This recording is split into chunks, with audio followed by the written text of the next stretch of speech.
बुलेटिनच्या सुरुवातीलाच बातमी चाकणकरांसंदर्भात आहे। भोंदूबाबा अशोक खरात प्रकरणात राज्य महिला आयोगाच्या माजी अध्यक्षा रुपाली चाकणकर यांची आज ईडी चौकशी होणार आहे। खरात प्रकरणी एसआयटी चौकशी झाली आणि त्यानंतर आता खरातच्या आर्थिक प्रकरणात चाकणकर यांना चौकशीसाठी ईडीनं समन्स बजावलाय। खरातच्या सिन्नर तालुक्यातल्या मिरगाव इथल्या ईशानेश्वर मंदिर शिवनिका संस्थान ट्रस्ट याबाबत चाकणकर यांची चौकशी होण्याची शक्यता आहे। दरम्यान आज सकाळी 11 वाजता रुपाली चाकणकर यांची चौकशी होणार आहे। चाकणकरांची आधी सुद्धा एसआयटी चौकशी झाली आहे। एसआयटी चौकशी जवळपास 5.5 तास झाली आणि यानंतर आता ईडीची एंट्री झाली। ईडी सुद्धा चौकशी करणार आहे। या प्रकरणी त्यांना समन्स बजावण्यात आलाय आणि आज 11 वाजता ईडी कार्यालयात त्या चौकशीसाठी हजर राहण्याची शक्यता आहे।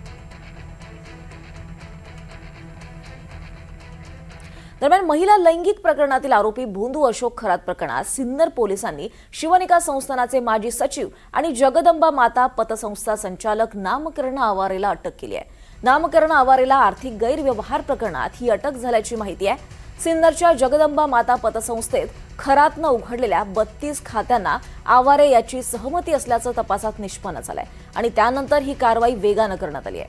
आज नामकर्ण आवारेला सिन्नर न्यायालयात हजर केलं जाणार आहे।